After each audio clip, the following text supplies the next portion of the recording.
They think she was some kind of magical woman because she manifested the things in her life. But her point is, you have the same skills I do. This isn't some kind of magic that I'm gatekeeping.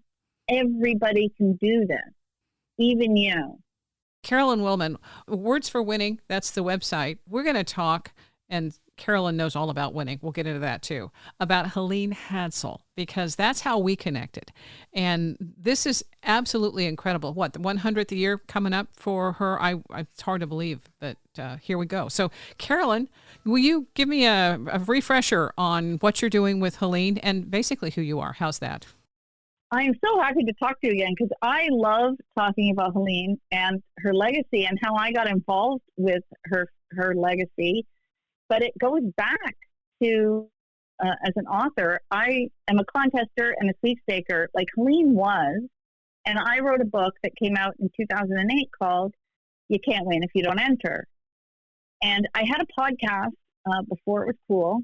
And I invited her to be on my show because everybody that was in the sweepstakes hobby knew about her, because she was famous for winning every prize she ever desired, including a fully furnished home. I had her on my show, and I will preface this, if you go listen to it on YouTube, I was a terrible interviewer, but to me, what she did that's how we learn, right? You do something and you get better as we go along. And also the technology wasn't there. Like sometimes she's quiet and my volume goes up, but people don't understand. At that point, I phoned in on my landline and she phoned in on her landline. And there's no board, there's no mics, there's no. After the show, I was really cheeky. I said to her, I want to come visit. And she said no. I was like, all right. And 3 days later, she phones me back and she said, your spirit guides are so loud, you better come visit. And I thought, well, I'm loud in real life. Of course my spirit guides are loud. Like I find it so funny because even now I haven't changed. I'll be doing an interview like this and George is in the living room and he goes, what are you yelling at? It's just who I am. But 4 months later, I found myself in Texas with this amazing woman. And oh my gosh, we had adventures. If I lived there, her and I'd be trouble. She was like a young woman trapped in an old lady body, I tell you. She liked to do her blueprints. We went to every Dollar Tree. We went to a sweepstakes club meeting. We went out for lunch. And the place we went for lunch, we walk in, there's a sign for a sweepstakes. It was a video. Can you believe it was a video contest back in the day? No. I filmed her on my flip phone or my BlackBerry. I can't remember what I had. And I sent it in for her. And of course she won. She won second place. She won the luggage. She gave it to her son. And then I even remember driving around. It was dinner time and I saw this place with frozen custard. We didn't have frozen custard where I live. I was like, what's that? She's like, it's like ice cream. So I went in and got us frozen custard. We sat in the car. She was always sitting in the back, like I was driving the queen around. I totally was driving the queen around. She had a walker. She wasn't 100% stable. She wasn't comfortable. She was always a little worried she was going to fall. So I kept her walker in the back, in the trunk. And so she sat in the back seat like the queen, and I drove her around. It was fun. Anyway, we sat in the car and giggled and ate custard. I mean, it was so much fun. But while I was there, she said to me, you need to teach maneuvers for witchcraft because no one else is going to do it. And I think at that time, her grandchildren weren't interested, and she knew that if she didn't pass her torch on to somebody, then it was just going to die with her. All the work would die with her. And then I had the pleasure of going into a dark night because I know you've had astrologers on your show. I am a triple Capricorn. My sun, my moon, and my Mercury, all in Capricorn. And we all know what happened in 2008. Pluto went into Capricorn. And so everything fell apart before it got put back together. So it took me a decade before I thought, I better get a hold of Dyke because unfortunately 2 of her children predeceased her, Pamela and Chris, predeceased Helene. So I can only imagine as a mom how hard that must have been for her. I think I remember when I was ordering the books, talking to somebody on the phone, because they were still selling them basically out of the house. I've got the like a recipe book, the little binder, which is really cool. I know the Sherlock's. I love it. So I remember talking to somebody on the phone. I also remember her email was tap tap. It was like tap tap 88 or something. And I was like, oh, this. She was extremely interesting. Oh, I'll tell you something. So when I got the books. And it's been a journey. Like, it's been interesting because I thought I knew who she was until I immersed myself in her stuff. The first thing I did was I got her books, and only one of them was digitized. I got a CD from Dyke. I talked to him and I said, I would like to republish. And he had other people asking, but he said yes to me. I think he's highly intuitive and he doesn't say anything. Because the story in the book about his mother winning the car, he had no reason to go to the house, and he just felt like he should go and stop by that day, and he was working on his car. And then for some reason, he just stopped working on his car, and he went into the house and stood in front of the phone. Mm-hmm.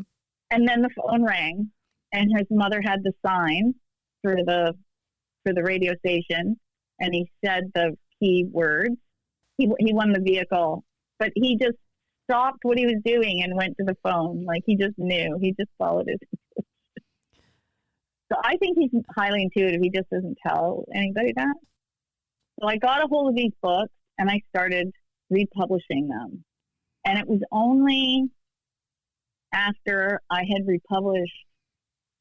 So I started doing one at a time, and the world shut down in all of this. Like, I had bought the rights, and then the world shut down. So I just sat in my house typing. It was only after, and what I did with contesting the Name It and Claim It game is I took the three versions, the 88 version and the 2003 edition I had, so same Sherlock one that you have that looks like a little recipe book. It's so cute. And the digital one that Dyke had sent me. Did you know she kept updating that book till she passed away? I didn't realize that. Yeah. And she was not techie. So I think one of the reasons she asked me, some of the reasons she asked me to do her work is, one, I contested, so I understood that world. Two, I had written a book, so I understood the publishing. And three, something I was that she wasn't was techie. So when I got her edition, she had kept updating the book, but she didn't know how to use. And also, you got to remember, the technology was up to 2010. The Word and WordPerfect and Think programs like that are so much better now. Yeah. So she would just go in and want to add something, and she would just she basically edited with the space bar and the return key. So things are everywhere. And what's interesting is everybody writes about how she won everything using her famous spec method. But nobody realizes, and I started to figure it out as I worked with her stuff, she did not invent spec until 2009. Even in the 1988 edition of her book, it said SPE, selected, projected, expected. There was no collected. He wrote an article that ended up in the Sun newspaper with spec. So how she won her house was using the 3-step method she has in her book, which was select a goal, never entertain doubt, and you can con yourself into anything. And that's what she used. Well, it's true. She's not wrong. Yeah. Yeah. I just like her. I know the humor, and you can con yourself into anything. Okay. Yeah. We do a lot. Then, so I published the book, and about partway through, I have, some alerts set up, and I was able to get my hands on a first edition, the 1971 publication of the Name It and Claim It game. I was so happy. Mm.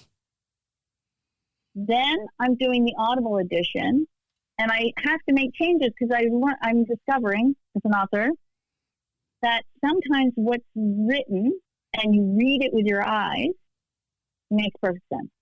Yeah. The minute you speak it, it sounds weird. Yeah. So I've had to go through here and there and change a word or add in a word to make it sound proper. Even though when you read it, the book, it makes perfect sense. Yeah. Yeah. That's audio. That's audio. Right. Mm-hmm. Well, I'm learning, right? It's actually been I'm on my third book. It's such a fun process now that I've gotten my feet wet and I've been doing it. I had the sense to use a studio near my house, a producer, somebody who knows what he's doing. I call him the ear. He hears things and he fixes things. He's worth every penny. So anyway, we were having a problem with one of the things. I'm like, well, I got to reference something. So I start flipping through the first edition and realize there's a chapter in there that wasn't in any of the other books. I'm like, how is this possible? But it also sounded familiar. I would have loved to have figured out why she left it out, but she took most of the chapter and put it in Contact with Other Realms. And it's also in Confessions of an 83-Year-Old Sage. It's the Messenger chapter.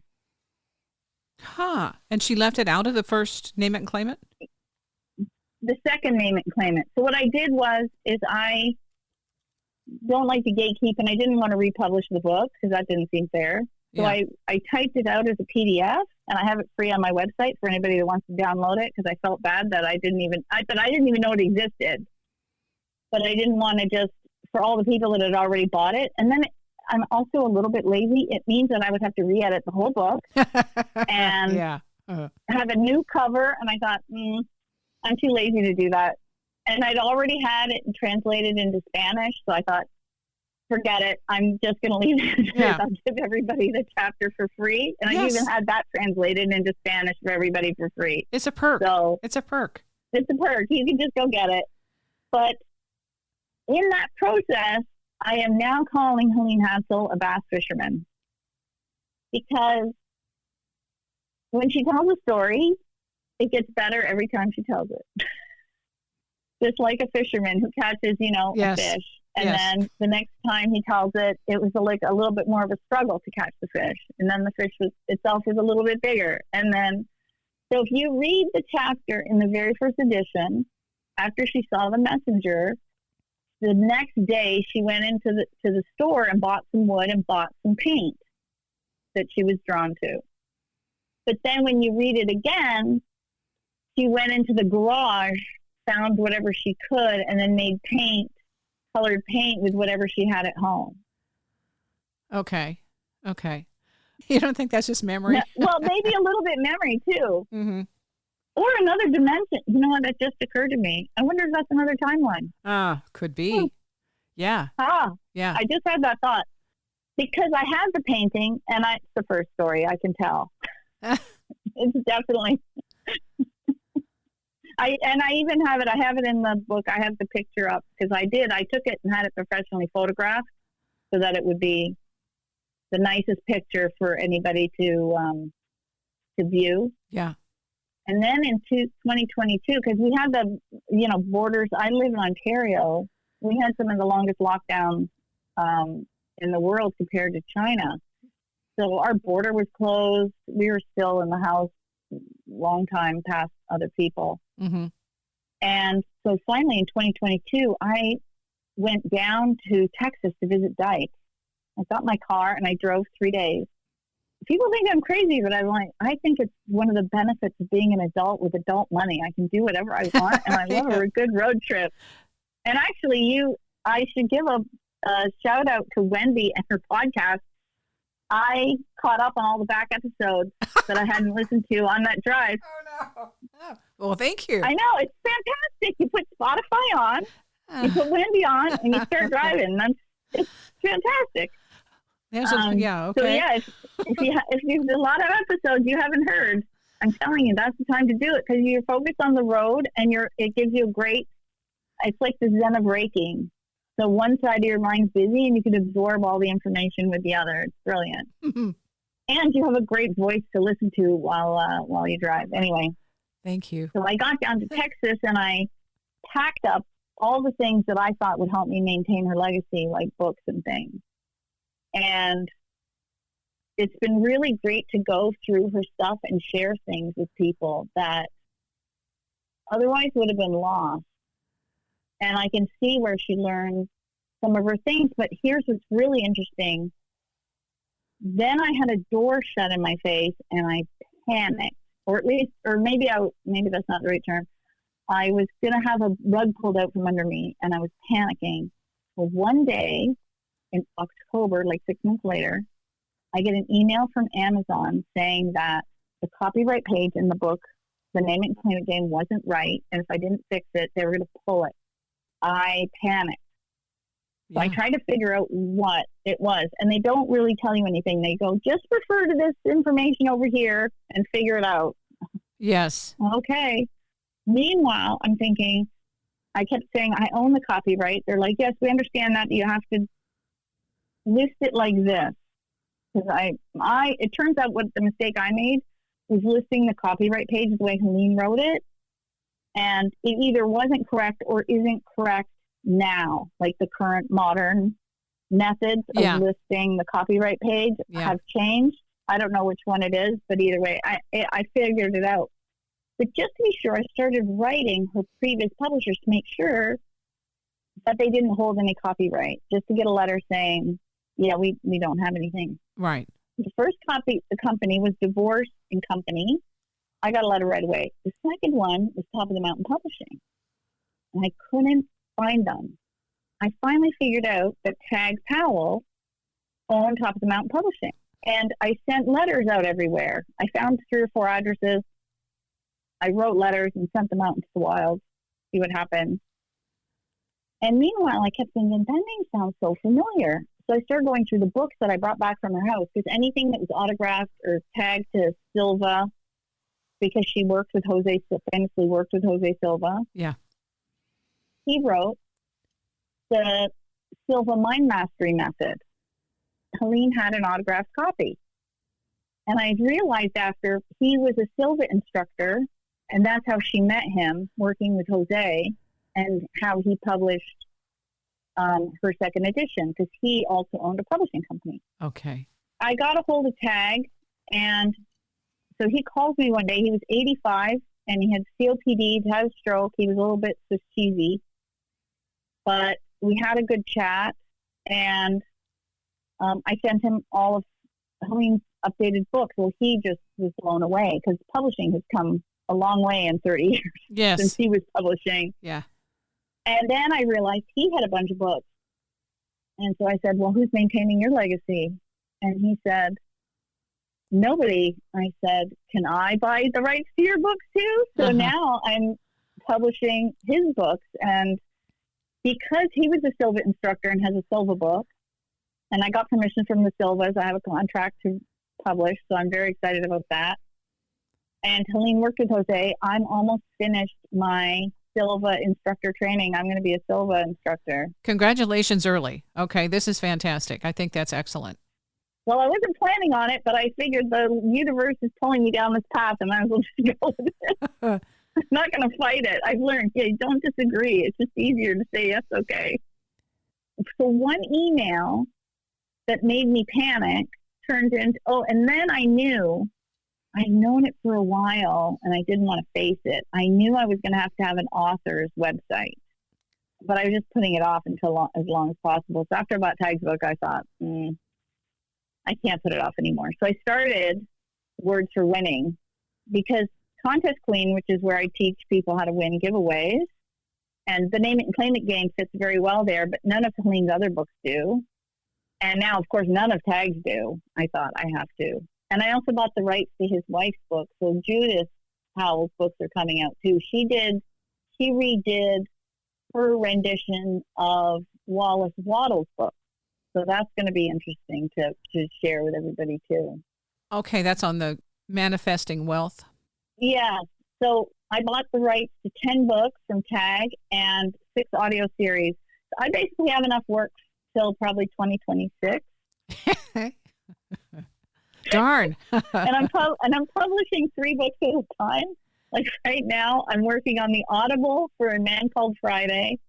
I'm working on finishing Money and You from Tag Powell, and I'm working on my final sweepstakes book. I'm not saying never, because I've learned when you say never to the universe, they just laugh at you. So I'm saying I think it's my last sweepstakes book, but the door's open in case the universe changes.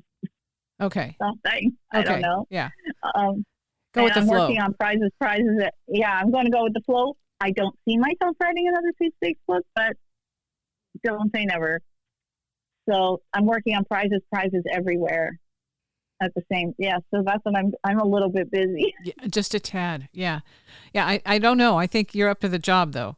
I wanted to go back. You said that, the messenger chapter was included in Contact with Other Realms, and the also the Confessions of an 83-Year-Old Sage. Those are excellent books. I love those books. But I wanted to also, A Man Called Friday, she manages to put that little gem she incorporates that into the story, which I thought was really, through that whole book, she incorporates a lot of her own lessons and learning, so that if you're not into doing a self-help book, which the others might be, and doing more of a novel, she's tried to give it to you in a different way so that, this might be a little more accessible or palatable for some people. Does that make sense? Yes. It's fun because it's a fiction book. Now, I have author friends that are fiction writers, and it is a whole nother kettle of fish writing fiction versus nonfiction. So considering this is her first fiction book, It is excellent. But I did notice I noticed it a bit when I was doing the print, but I really noticed it when I was doing the Audible. She has some really big, deep chapters that cover a lot of stuff. And at the end, she kind of just, I feel like it's almost like a Dairy Queen cone where you get a nice big glob of ice cream and a glob of ice cream, a little glob of ice cream. At the end, they just do that little swirl at the end just to finish it off. Yeah. Where she was deep and deep and deep. And then I think she got tired of it or was bored with the project. So she just finished it off really quick. Yeah, a little flourish. Okay, we're done. See you, bye. I really feel that's what it is. She just did this little whoop at the end because it's like, wait a minute. Yeah, that was it. Like, that was it. Well, it's very neat and tidy. There are no loose ends. She just seemed like... No, there's no loose ends, but it just seemed a little short. And but I really think that is her personality, that she got tired of it. And it's a really good, feel good.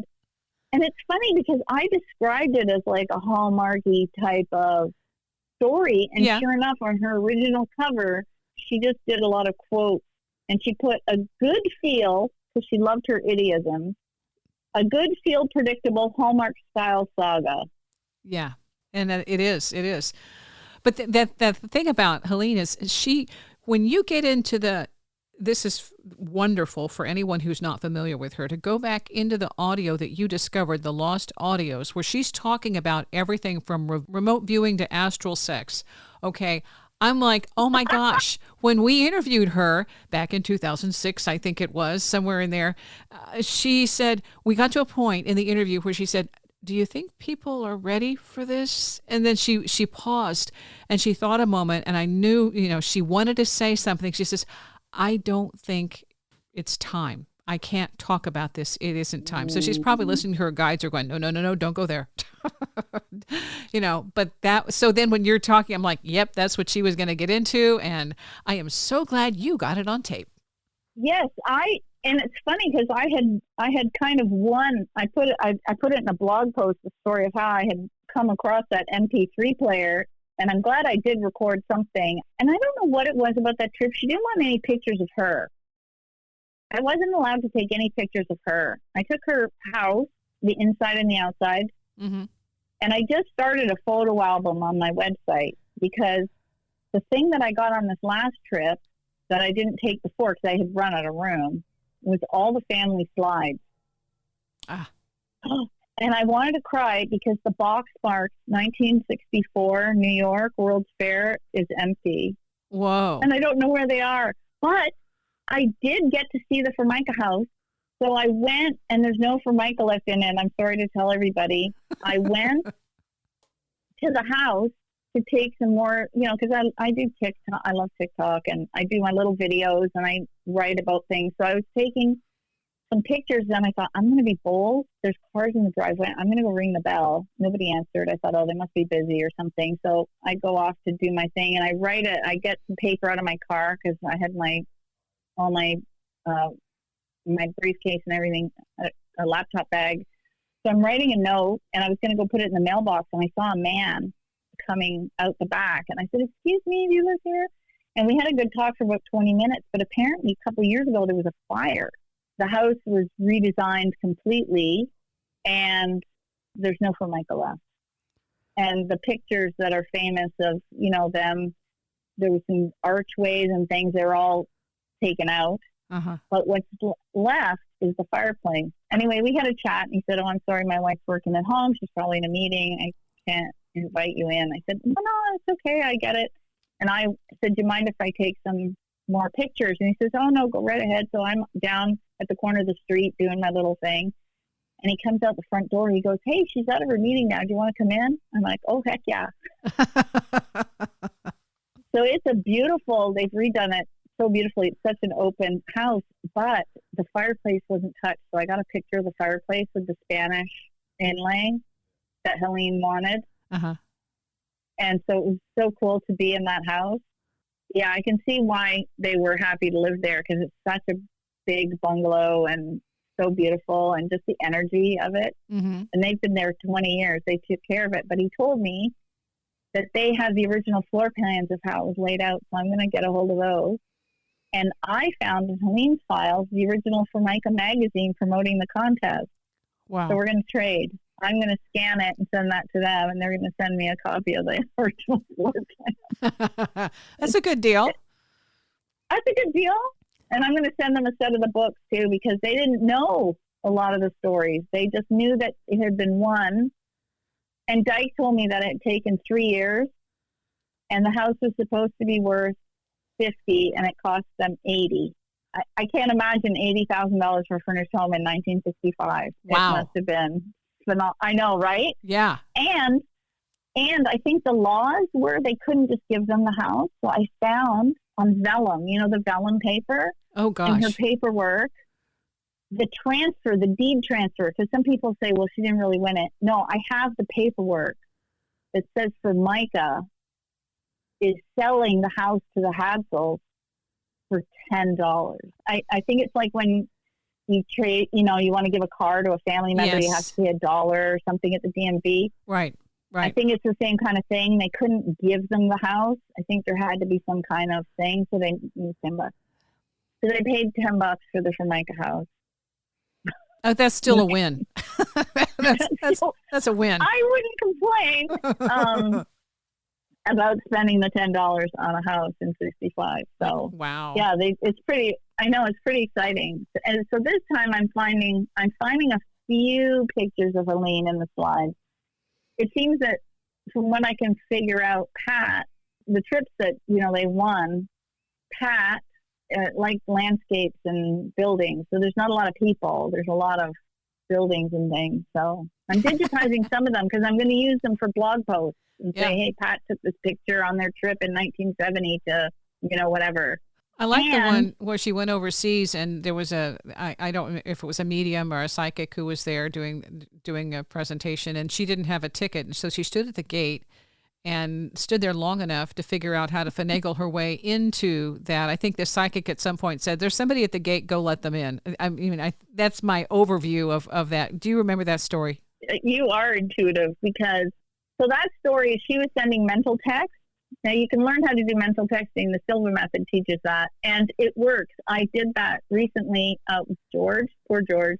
He was my guinea pig. Uh-huh. You have to take the Silva method so many times and assist with the program so many times as part of the program. And I was assisting. I was basically Helene assisting with the program. And I thought, George is not super romantic. I'm going to ask for flowers for Valentine's Day. So I just kept sending little mental texts. So, and Valentine's Day, George bought me flowers, and I was very shocked because it worked. It's funny because I know it's going to work, but then I am surprised that it worked. Yes, yeah. Anyway, Helene had learned that from Jose, and she mental texted Eileen Garrett. Oh, yeah. Okay. And I have her books. And she kept saying that she's Helene Hadsell, and she would like to audit the program. And so you're right, Miss Garrett said, hey, there's somebody at the door. But what's crazy is she didn't know if she needed to go, and she was looking for confirmation that she should go. And she kept putting it off, and Pat, her husband, was saying, hey, we need to make a decision. We're going to buy train tickets. So they found a wallet with 5,500 lira in it, which turned out to be $88.80. in U.S. money, and she knew that was the confirmation. But what's crazy is the last time I visited, I was gathering up some other paperwork that I didn't notice and brought, and I found the pamphlet for the Hypnosis Centers of Southern Europe doing a tour from August 12th to September 2nd, 1970. And I've got to take it to Staples and scan it because it folds out so large. Yeah. And in it, written, scribbled in notes on the one side, it's written 88.80 on Italy, where they were on the Italy tour. How cool. And I thought, oh my gosh, that's the note from the book. Now, she apparently had diaries. I have no idea where they've ended up. But how crazy is that I found her little note in the itinerary, in the guide for the Hypnosis Center that she was on the trip for that chapter. I was, as soon as I saw, like, I unfolded it all and I saw 88.80, I went, oh, I knew exactly what that was from. I was so excited to see it. I'm going to just drop a note here because the reason, and I'm going to grab my little, I've had this printed and it hangs in my office and I look at it every day in Contact with Other Realms. The introduction. This is what I think, and there's a whole sheet here on her stuff. This lifetime, my mission was to be an adventurer. I know I've accomplished my goals today at 77. This is 77. So when she was writing this one, I'm sharing some of my experiences and the research that has made this life for me such a daring adventure. And then she shares her philosophy. And she goes into, we know we're here for a reason. Life is an education. This is a school, a workshop. We're all going, about this in our own way at our own time. But she was so progressive in the way that she thought. She experimented. She took risks. She played. She had fun. She loved humor, all of this stuff. And she wanted people to be able to experience some of the things that she experienced. And that's why these books are so helpful, because you can pay thousands to go to manifesting or law of attraction classes, telepathy, learning all of this kind of stuff, remote viewing. And she just did it as her way of life and then wrote about it in her books. And there's no requirement. There's no hoops to jump through. You get the book and you read what she did and it's like, you can do it too. That's my overview of her and why I love her stuff. Well, she even says that in one of her, I sometimes I can't remember which book I read things in. Yeah. But one of the things she says is, anything you can do, I can do and more. Mm-hmm. And she's just trying to tell people, like, they think she was some kind of magical woman because she manifested the things in her life. But her point is, you have the same skills I do. This isn't some kind of magic that I'm gatekeeping. Everybody can do this, even you. The kind of things that she just slips in there. One of her little life lessons is, you often learn more from failure than you do from success. I don't like that one, but it's really true.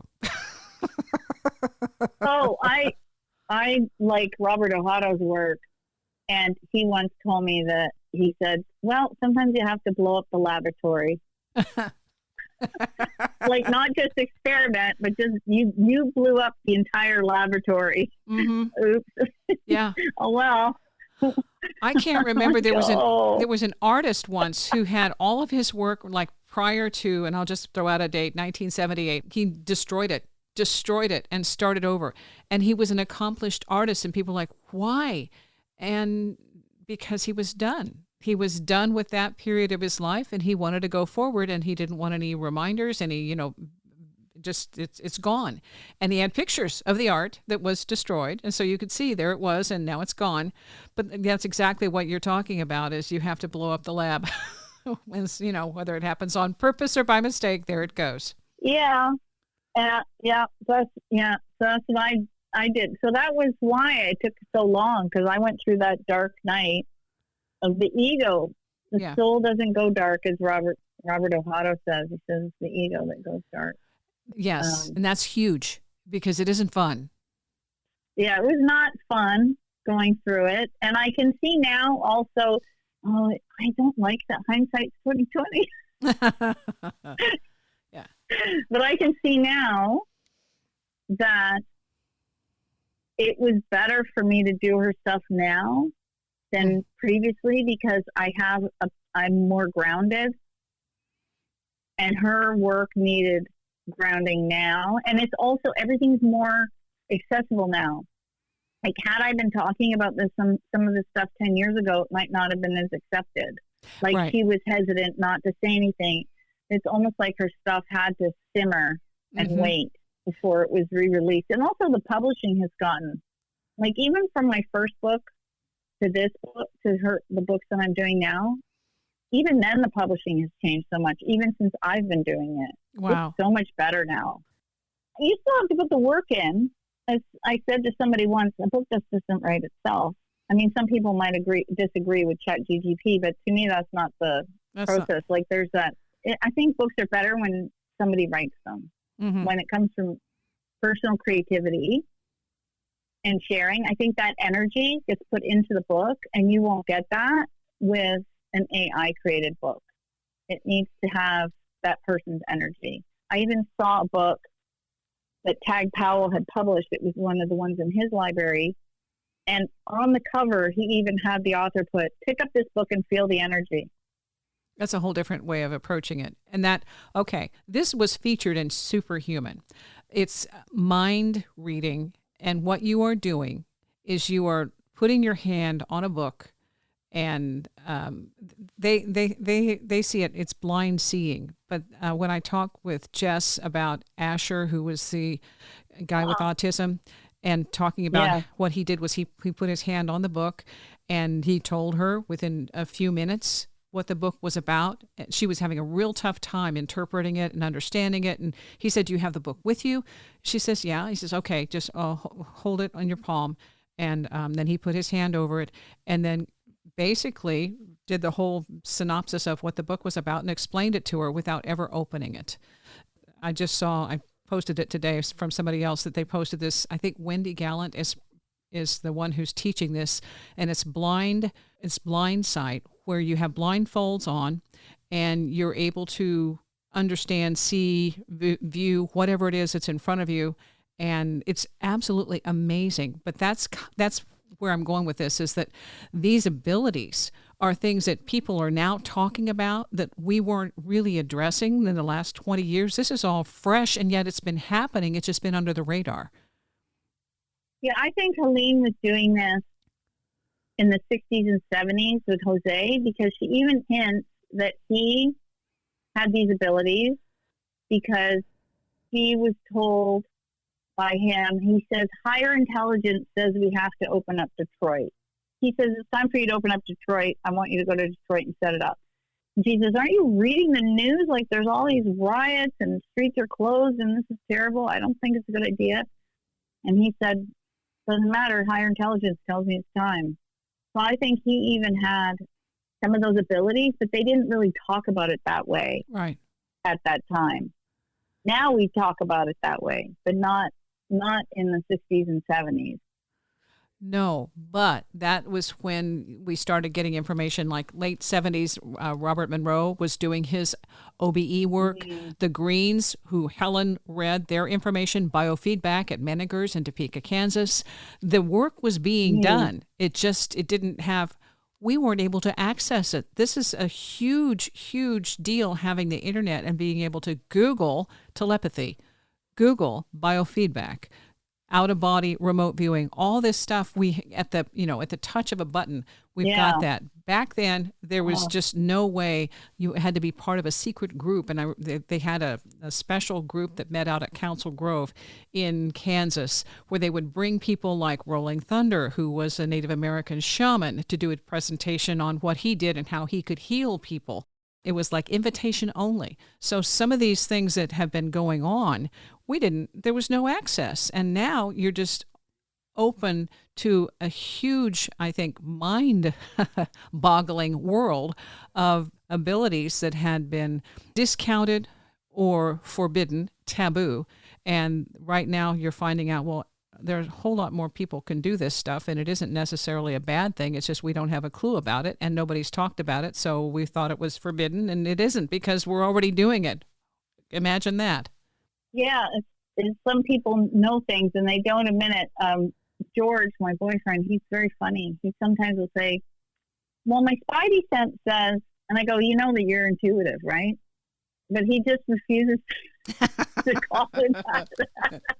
And I'm just like, okay, whatever. You do you, and you call it whatever you want. But we're all intuitive in a way, and some people just can't, don't call it that. The military put a little program out, and maybe it's 3 or 4 years ago, when they were advertising, this is what we want you to do. Focus and use your spidey sense. And if you're good at it, sign up for this class. Spidey sense. All right. We get that. Yeah. I like Colette Baron Reed. She has T-shirts that say, don't poo-poo the woo-woo. Yeah. Yeah. Too late. I take it back. I think Helene would have liked that. She loved her idiosms and her little plays on words and things like that. And I think it's interesting that, YouTube was around, had already started. Like, she could have done that stuff, but she wasn't interested. I think it was kind of at the end where she kind of didn't care. I'll give you an example of that. Dyke said, yeah, we gave Mother a tape recorder and told her to record stuff. She wasn't really interested. I found a couple of things, but she wasn't interested in recording anything. Mm-hmm. She didn't want to do that. But it would have been great to have some of those with her. So if she wasn't even going to use a tape recorder, an old-fashioned little tape recorder, there's no way we'd have got her on YouTube. That's why it's so wonderful that you have her audio, because this is her. Her energy is there, her humor, her personality, and that's the essence of who she is. And I'm so glad that it exists, because you have her tapes, the classes that she offered. These are on your website, wordsforwinning.com. That's how we learn, and from the actual person. This isn't AI. This is a person, and you've got the goods right there. Right. And what was funny is you can see how her attitude changed over time, because one question I get a lot, and she got it a lot, and you might even get it, is how do I win the lottery? Everybody wants to win the lottery. And I remind people that winning the lottery is like being hit by lightning, because money is energy. So if you can't handle the energy, it's just going to fry your system out, because 73% of all lottery winners are worse off or have lost all their money within the first 5 years. Because if you're super codependent and you suddenly have, $10 million, you're probably going to give it away to everybody so that they'll like you. And you're not going to have that money. So unless you're in a place to handle that kind of money, it's why that exists. But she was asked that question so much. So in the Name It Claim It game, she gets a little blurb. Oh, and the other thing is she didn't play the lottery because the lottery didn't even exist in Texas until 1992. Really? She won her house in 65. And by the time the lottery came to Texas, she had everything she'd ever wanted. She won the trip. She won the car. She won the house. She won, what did she need the lottery for? People want the lottery to do things with the money. But if you don't need the money, then why would you play the lottery? Yeah, she was already winning the trips and everything. That's what's amazing. I'm doing all right. I've won 24 trips. I'm gunning for 25 this year. Oh, not like it's a competition. So okay. Not it's a competition, but it's still fun. And I consider it, if I'm not sleeping in my own bed, it's a trip. So, I mean, even the weekend away at the bed and breakfast in the town 2 hours from me, that counts. Yes. That counts. In the Name It and Claim It game, because they didn't have the lottery, she gave examples of how she thought she would play the lottery if they had it available to them. So she gave some suggestions in that book. And then in her files, when I picked them up in 2022, I found an article she wrote. So some stuff I found on some diskettes, some I just found on paper. Mm-hmm. So I digitized them. And it was a story of how she was teaching a class and this question came up. And so she wasn't going to answer it, but she could feel the energy in the room. And she said, okay, numbers have energy. that she'd been reading up on numerology. Numbers have energy. Let's go through it. So how many people play the number 1? How many people? So they started circling the numbers. One woman from that class went to 7-Eleven and bought a ticket with the numbers they determined had the most energy towards them. Mm-hmm. Yeah. And she won $25,000. Okay. Then, I think closer to the end of her life, somebody had written her and said, how do I win the lottery? And she basically went on a bit of a rant. I think she was tired of getting this question. I think she's in her, almost in her mid-80s. She passed away at 86. I think she wrote this at 84. And she basically said, get over it. I don't want these questions anymore. Like, she was so done with people. Like, oh my God, go figure it out. Like, I've written everything down. I've taught everything. If you haven't figured it out by now, leave me alone. And I put that article on, like, if you go to my Words for Winning and you look up the lottery, I have all 3 stories there for people to read. And you can see the change in her attitude as she gets older. Yeah, I wish I had been able to spend more time with her in person. I mean, I know she's hanging around me now because I wouldn't be on this crazy of an adventure if she wasn't. I mean, I clearly had a soul contract with her and obviously the rest of the family. Mm-hmm. But what an adventure she had in this lifetime. Okay, you've got Money in You by Dr. Tag Powell. I'm editing it now. I'm so excited. This is his first book. And he, as a silver instructor, he took some of the things that he learned from Jose. He even dedicated this one to Jose. And he wrote out what he called some alphamatics, because Jose teaches people how to go into the alpha state when they meditate as part of the silver program. And when you go to your laboratory and all the different things. And the alphamatics are affirmations that he created to go with Money in You. And I'll just, on a side note, this is very exciting, that people don't know, because in Contact with Other Realms and in Confessions of an 83-Year-Old Sage, Helene talks about how she met Jose and how her friend Susan invited her to the introductory class, and then they ended up taking the program, and then she ended up working with him. Like, it was like I guess she went with the flow. Mm-hmm. And that introductory class is still being taught to this day, but now it's online and you can take it via Zoom. And as part of my introductory training, I've been assisting on those, and I'm going to start running some on my own to introduce people to the Silva technique, to the Silva method. Okay. I'm so excited. Yeah. How fun is this? So I get to give people the same experience anywhere in the world, because you can do it on Zoom now, that Helene had that night when she met Jose. How cool. So full circle too.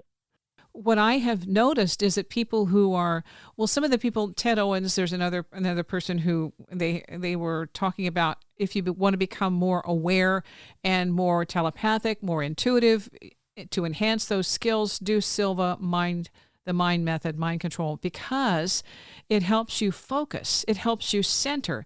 It helps you become intentional with your thoughts instead of just running all the gobbledygook that's in there, monkey mind.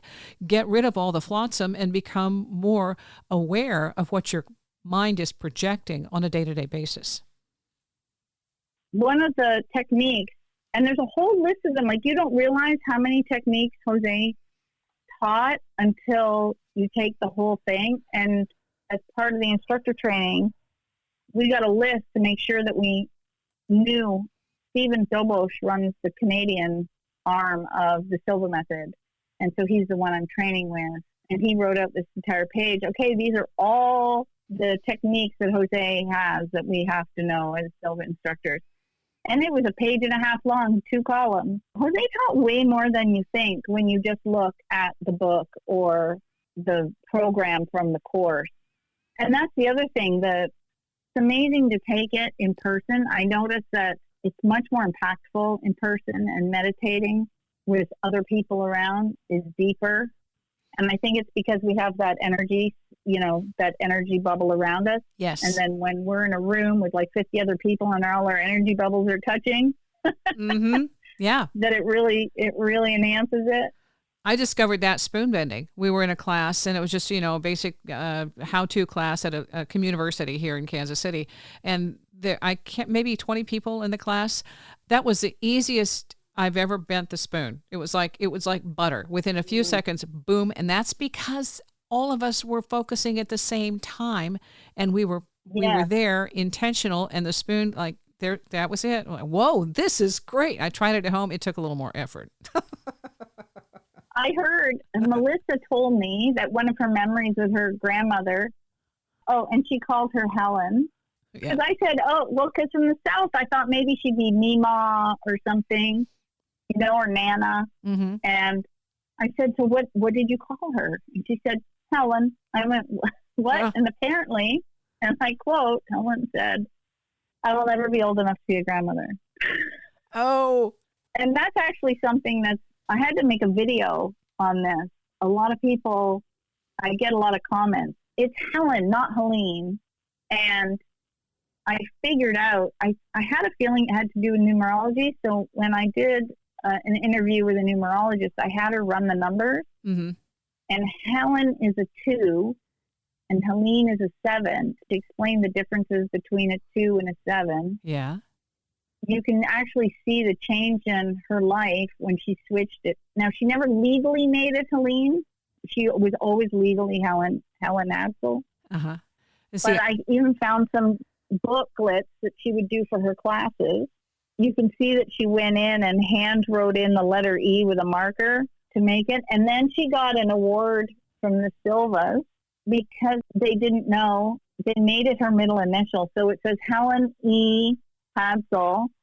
I guess they thought it was her middle initial because they knew her as Helen. Yeah. Because she changed it later.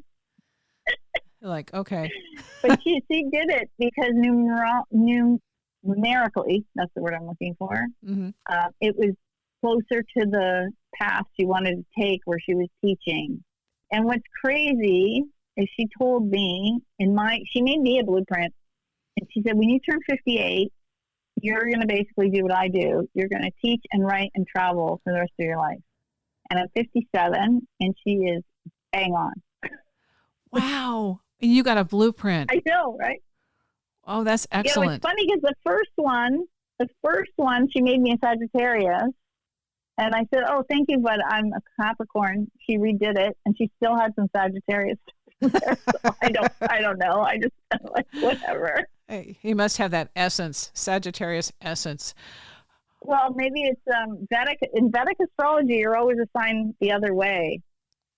So, I guess in Vedic astrology, maybe she was picking up on that. Melissa, her granddaughter, did tell me that she was extremely psychic and intuitive, but she didn't let on, I think, to the level that she was to anybody. She would just kind of pass it off as being like a little bit. Yes. But I think it was a lot. Okay, well, when she goes down to South America and she's helping the guy who wants to go find buried treasure or treasure in the ocean, and she's in a real dicey situation, it's clear that she is incredibly psychic, and she's really, really super lucky to have lived through that because she was in a hostile environment. That's what I pick up on from reading that. Oh my gosh. And because of her energy and the way that she was able to just kind of maneuver through that without having any intense fallout. But she was not there was a hostile environment. Yes. Clearly she was meant to go down there too, because she had the 3 signs that indicated she was to go. And so obviously she was needed down there to diffuse and to protect, various people and to reconnect with other people. And okay, in circumstances like that, my guides have said, you'll walk through fire and not get burned. I thought that was kind of just a glossy, when I've had this happen, but their walk through fire is like hell. It is. When I just thought, you'll walk through fire and not get burned. Well, that's a nice saying. Holy cow.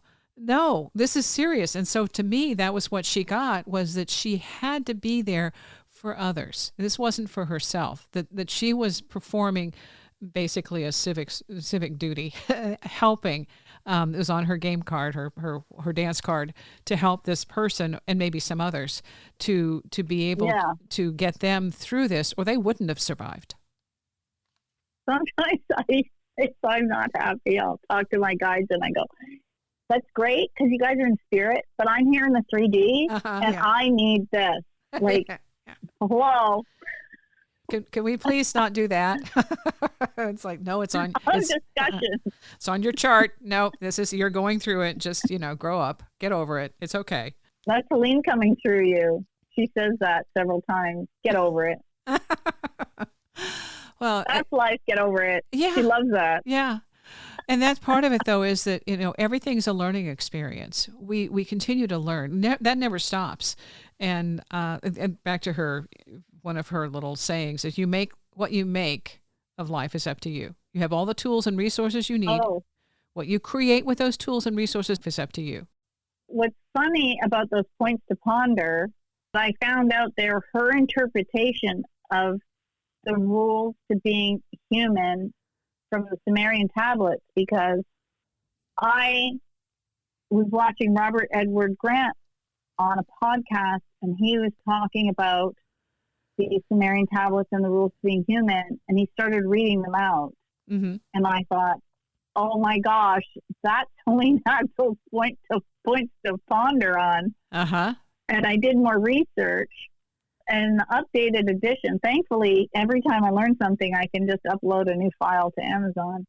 So I fixed it and I added a blurb that says, these are Helene's interpretations of the Sumerian tablets, the rules of being human, that she got.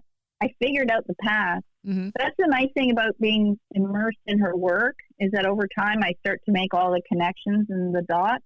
They were written out as anonymous in a Chicken Soup to the Soul book that was then updated by Cherie Carter Scott. So she wrote a book on if these are the rules, or if it's a game, here are the rules.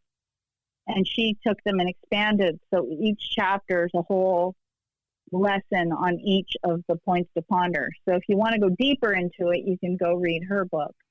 But that's how the path went. So she got it from Jack Canfield, but they didn't know where it was from. They just marked it as anonymous. But I figured out that it was actually from the Sumerian tablet. It's amazing how everything goes circle. Yeah. Well, and it's fun to be able to connect the dots. It is. And I'm doing something, and what really makes me excited is I'm, with the technologies now and the connections now, I'm able to do stuff that Helene was never able to do, and do things that she wanted to do. Now, this is interesting. So she always says, there is no failure, only a delay in results. And it never occurs to some of us that it doesn't necessarily have to be in our lifetime. Because Dyke told me, like, one of the reasons they gave her the cassette recorder was she wanted to make her books audiobooks. And she never did it. I'm doing it.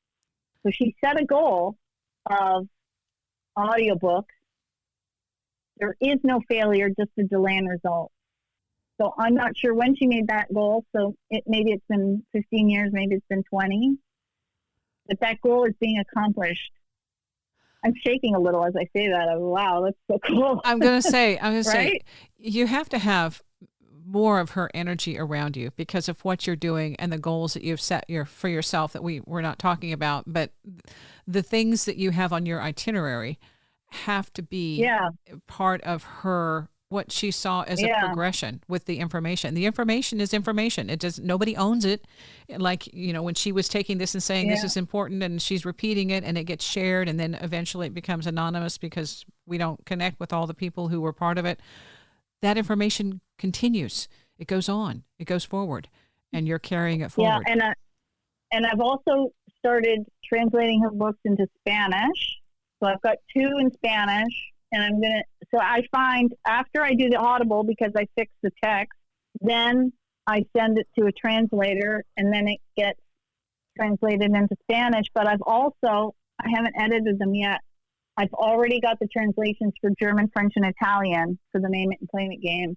If my scheduling goes right, I can have 5 languages by the end of this year. to the name. I'm so excited, right? Mm-hmm. She wanted to do that. Again, there is no failure, only delay in results. I think that's just so cool.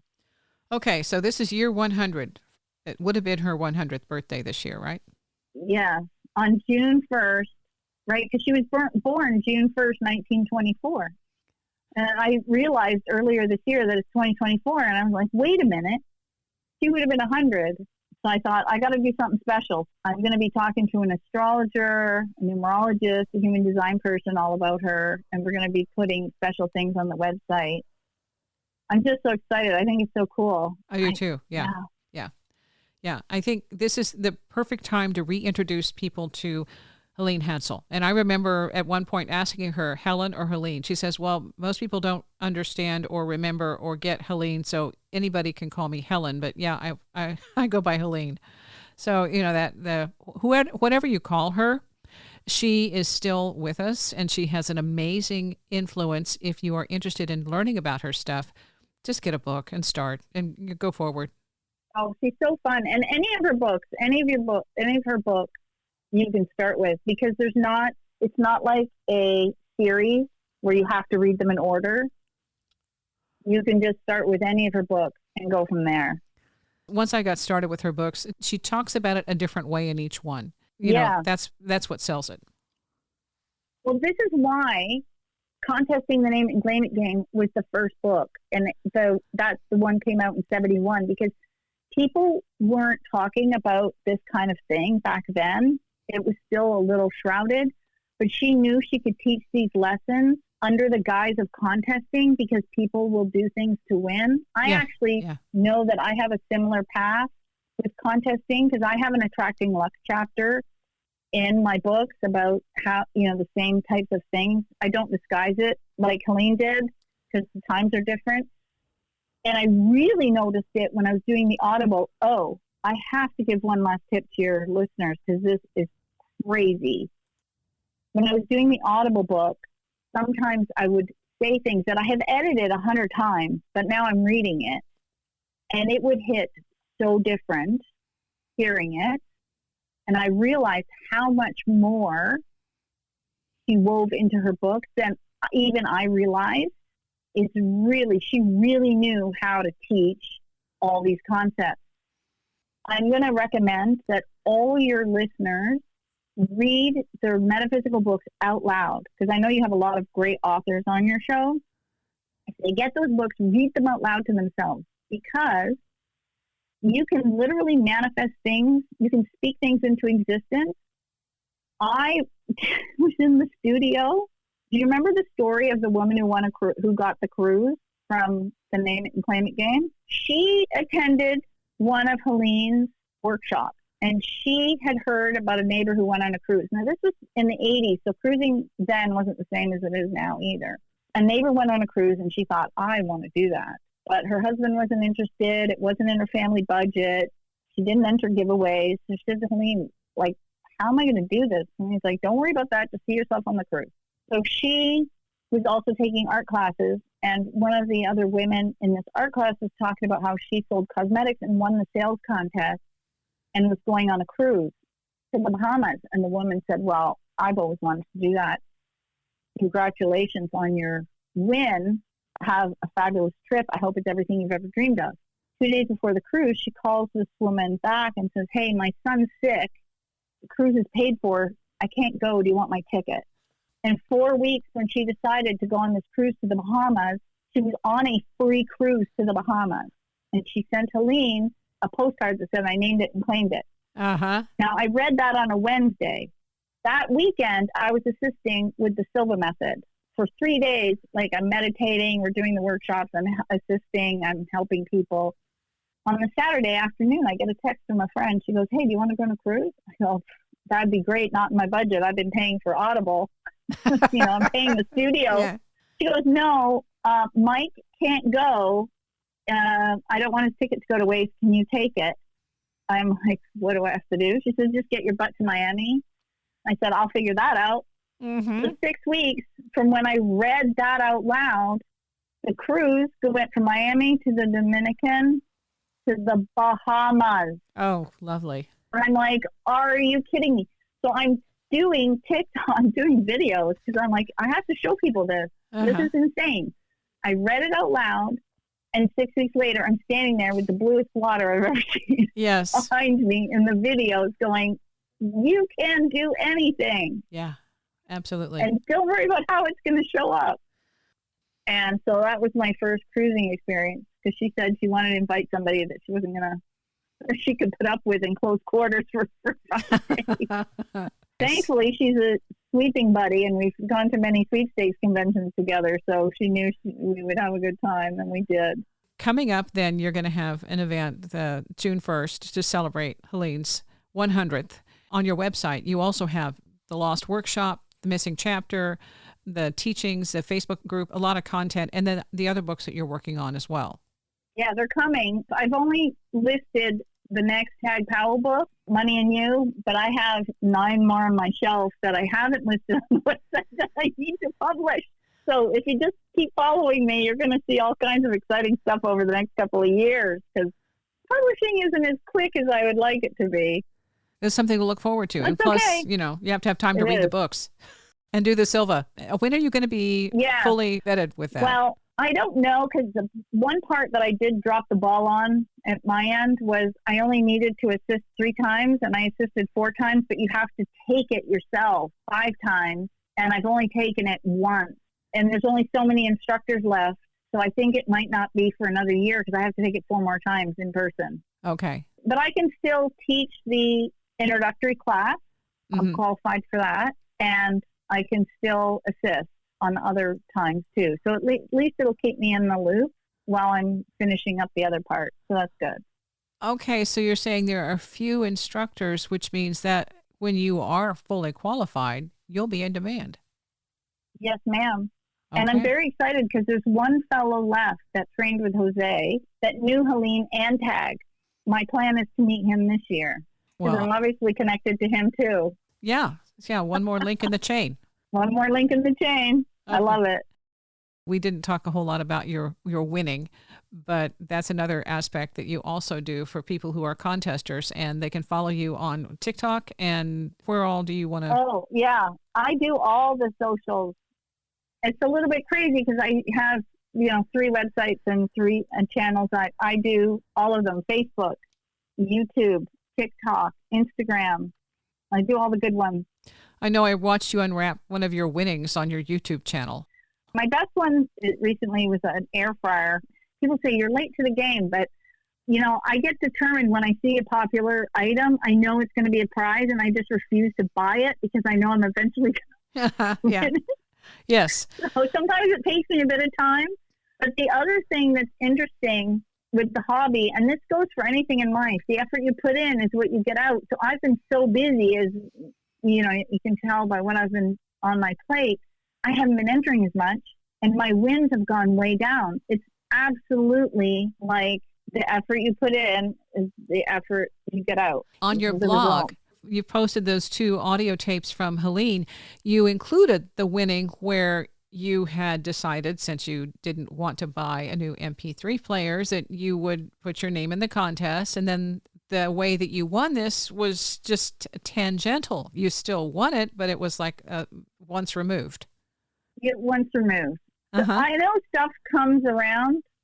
I know that my win ratio when I do enter is extremely high, but overall it's gone down because I'm not putting in as much effort. I have seen that for myself, but it only takes one to win. I tell people, like, I have stories from people that have entered one time or even their first time and they've won a car straight out of the gate. That's why it pays to do some research and figure out how to do the mindset that brings results, which is what you have a track record for. Yeah, and it's the most fun hobby. I'm a little biased, and the community is spectacular. Like, there's actually a sweepstakes convention every year, and this year it's in Las Vegas, and next year it's going to be in Little Rock, Arkansas. So there are a lot of prizes? Oh, there's a ton of prizes. That's why I ended up going to see Dyke, because George didn't want to come with me to the one-day event in North Carolina, and I thought, well, if I'm already in the U.S., I'm going to keep driving. So then I went from North Carolina to Texas and then back. Okay, yeah, that's kind of a long haul. Yeah, I did 18 states in 12 days. I love that stuff, though. To me, it's so fun. I can stop where I need to, and I see things that I don't get to, and the energy of the people is fantastic. I do know that I attract the best kind of people. I think that's something that everyone should put on their bingo card or their affirmation board. I always attract the best kind of people. It works. Hey, Carolyn, thank you. Thank you. It's good to reconnect, and we'll touch base again. I think that there's more to this with what you're doing with Helene, and I want to follow your story because I'm thinking this might manifest in maybe less than a year. Yeah, we'll see. We'll see. And you're going to keep... In the meantime, I have books to write. Oh, yeah, you'll be busy. Okay, so yeah, no time wasted. No time wasted. Thank you so much, because I love sharing all of my crazy adventures and Helene's adventures with all your listeners. And thank you. I'm going to put links in the description for the show. And thanks for listening.